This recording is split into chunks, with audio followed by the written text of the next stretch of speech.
రేపటి భారతాన్ని నిర్మించుకోవటం కోసం, ఈ రోజు ఉన్నటువంటి సమస్యల్ని పరిష్కరించుకోవటం కోసం, మరీ ముఖ్యంగా అత్యంత హేయంగా హిందువైతే చంపి వెళ్లినటువంటి ముష్కర మూక యొక్క ఆగడాలను అంతం చేయడం కోసం కంకణబద్ధులై ముందుకు సాగుతూ ఉన్నటువంటి విద్యార్థులకు, విద్యా సంస్థల అధినేతలకు ఈ రోజున వాడు చంపేవాడు కులం అడగలేదు, ప్రాంతం అడగలేదు, పార్టీలు అడగలేదు, రాష్ట్రాలు అడగలేదు.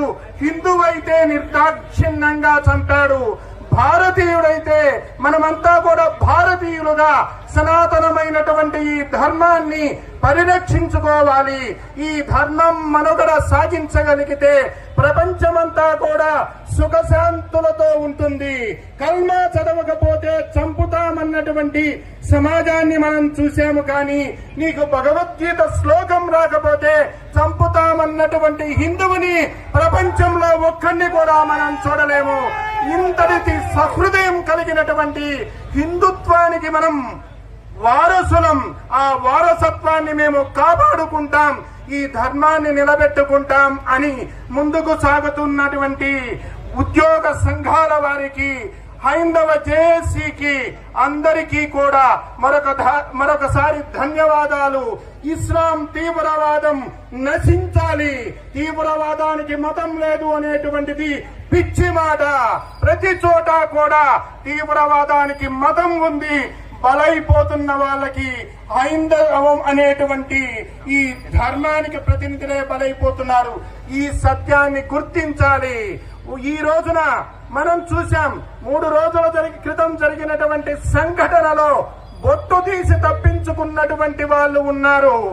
బొట్టు పెట్టితే మేము కాపాడబడతాం అనేము ఇతర మతాల వాళ్ళకి లేదు, అవసరం కూడా లేదు. మీరు ఎలా అయినా బ్రతకండి, మా బ్రతుకులు మమ్మల్ని బ్రతకనివ్వండి, మా ధర్మాన్ని మమ్మల్ని అనుసరించనివ్వండి, మమ్మల్ని హిందువులుగా మనుగడ సాగించనివ్వండి. ప్రపంచమంతా కూడా అధిక సంఖ్యాకులతో అల్పసంఖ్యాకులు ఇబ్బంది పడుతున్న నా భారతదేశంలో, హిందూ సోదరులు ఉన్నటువంటి ఈ దేశంలో మీరంతా కూడా సురక్షితులుగా ఉన్నారు. కారణం ఏమిటి అంటే ఈ ధర్మం నేర్పించినటువంటి సంస్కారాలే మమ్మల్ని ముందుకు నడిపిస్తూ ఉన్నాయి. ఆ సంస్కారాలు పట్టుకుని మీ అందరినీ కలుపుకొని మేము ముందుకు వెళ్ళాలి అనుకుంటున్నాం. 7 రోడ్ల కూడల్లో వారం 10 రోజుల నుండి మీరు వక్ఫ్కి వ్యతిరేకంగా ఉద్యమాలు చేస్తున్నారు. మీలో మానవత్వం ఉంటే ఈ రోజు మానవ హననం జరిగినటువంటి ఈ సంఘటనకి వ్యతిరేకంగా మీరంతా కూడా వచ్చి కలవండి. ఈ గాలి పీలుస్తున్నందుకు, ఈ నీరు తాగుతున్నందుకు, ఈ దేశంలో మనుగడ సాగిస్తున్నందుకు మీరంతా కూడా ఆ కృతజ్ఞతను చూపించండి.